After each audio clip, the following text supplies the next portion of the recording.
It was February 2003, the start of fifth period journalism class, and the entire staff of my high school newspaper was really concerned about the price of cookies.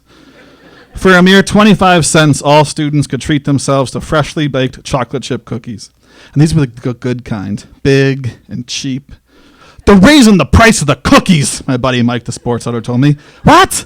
Why?" Mike shrugged. "That's what Vice Principal Sweetland said, going up to 50 cents soon." "Oh, man," I tossed my hands up. "I mean, they already made them smaller. Now they're charging more." This was a controversial move, and we took it seriously.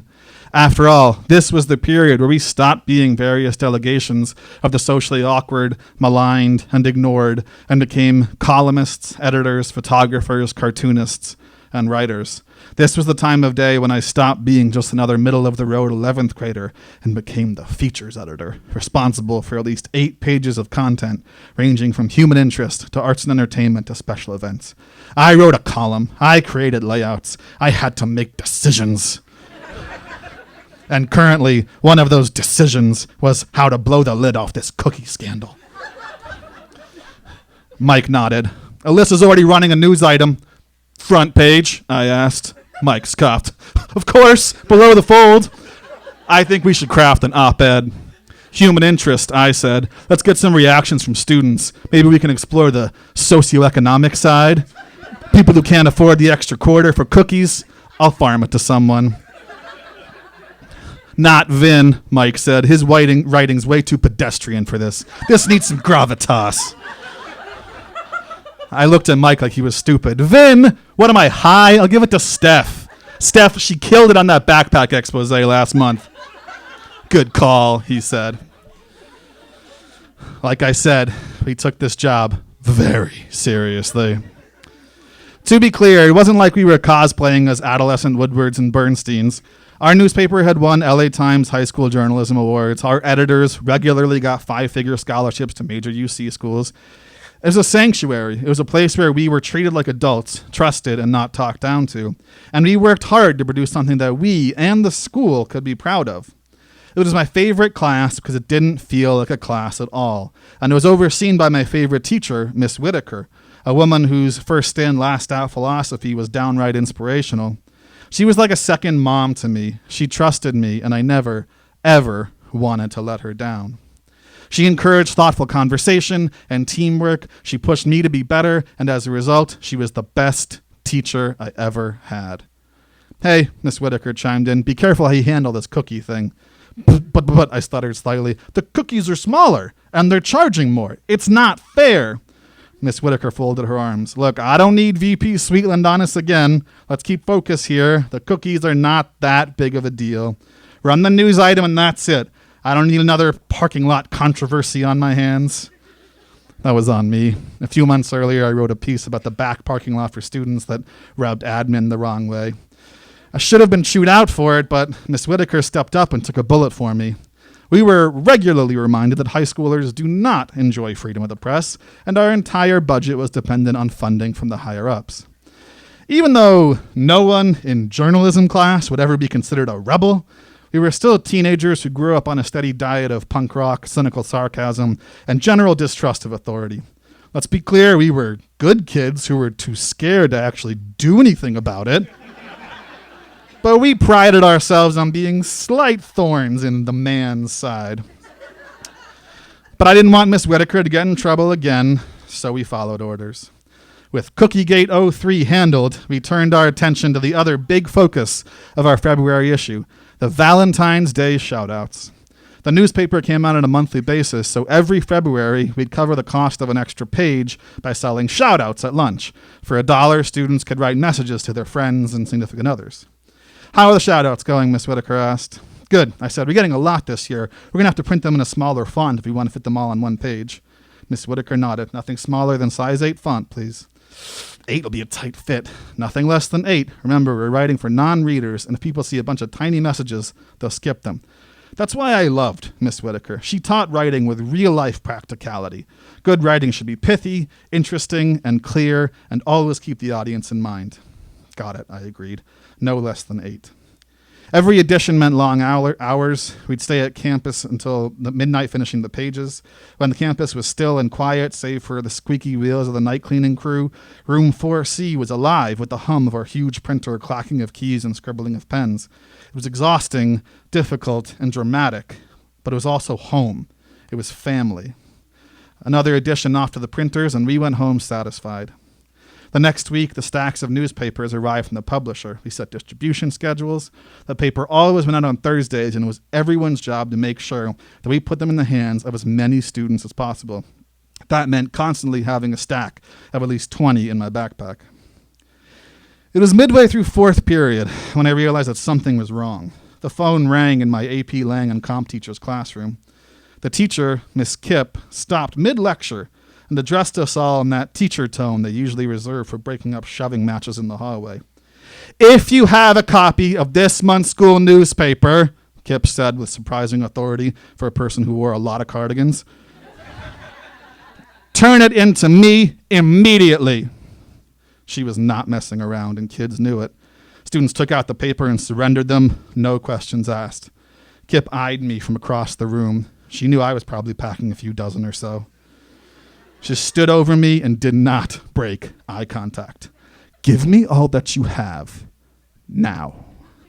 This made no sense. Why would Kipp, who was friends with Whitaker, suddenly go full censor board on me? I don't have any, I lied. I gave them away already. Without looking away, she said, "Class, please note, if you see any extra copies of this month's paper, give it to a teacher or throw them out on site." After class, Mike confirmed the seizures were happening all over campus. Teachers were confiscating papers like it was bomb blueprints or something. I was pissed. "This sucks, man. I bet this is Sweetland. He's got it out for us. We should start an independent newspaper so none of these conservative VPs can say anything about it." "All right," Mike waved his hand like he was clearing a fart. "Enough with the anarchy rhetoric. Just calm down. I'm sure Whitaker will explain. I'm sure it's not that big a deal." But when we arrived at journalism class, we learned it was a big deal because Miss Whitaker was gone. All the issues were gone. The sub repeated Kipp's warning. If we had any extra copies, surrender them immediately. We were not allowed to begin working on March's issue. We were not allowed to talk about February's issue. We were not allowed to ask why you were not allowed to do those things. For the first time ever, journalism class was, well, a class. It was 52 minutes long, boring, and we were not staff, we were students. We were back to being us, back to being who we were, and we didn't have this thing to call ours. Back to being teenagers who were scared, insecure, and looking for somewhere to belong. It sucked, and maybe it was no longer time to cooperate. Maybe it was time to openly question the administration. Maybe it was time to live up to our muckraking heroes. Maybe it was time to fight back. And the next day I'm ready to raise some hell. Granted, I have absolutely no idea how to do that, but I can brainstorm and jot notes privately. Take that, authority. I march into class ready to start the revolution, and then I see Whitaker. She was crying. I'd seen teachers cry before, but usually it was a guilt trip. This was different. This was devastating.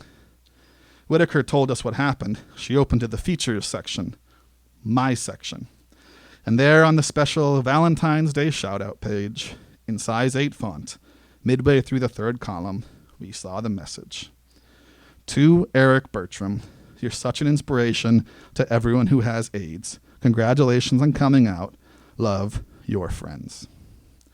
I didn't know who Eric Bertram was, but that didn't matter because Eric didn't have AIDS and he wasn't gay.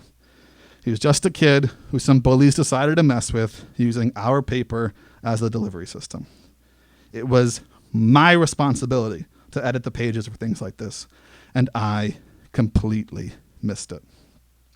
Eric's parents didn't. They were the ones who called the school and threatened to sue unless every last copy of the paper was destroyed. That's why Kipp demanded them.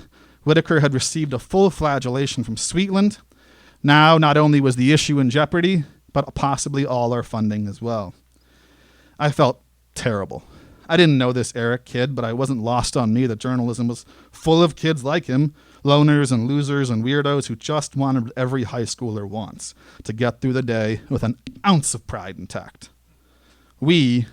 I failed to give him that.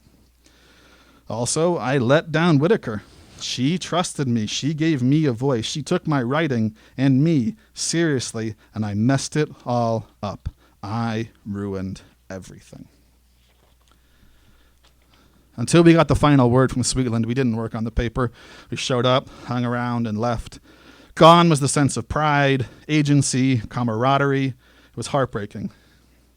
Thankfully, Eric's parents did not sue. The newspaper was put on a much tighter leash by admin, which we deserved. Sweetland required that every page be reviewed personally by him, which was also fair. Anything to keep this from happening again. Anything so that we didn't lose the paper, or, more importantly, Miss Whitaker. The next year, my last year of high school, I became the editor-in-chief, and Whitaker and I stayed close.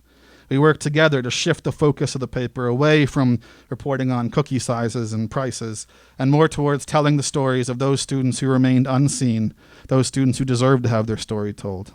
We wanted to make sure we were the voice of all students, not just a mouthpiece for a group of attention-seeking, wise Alex smart kids. We wanted the entire campus to have what we had in our class during those late nights and overblown conversations, a home, a family. And we took that job very, very seriously. Thank you. VAMP veteran Ed Farragut, everybody.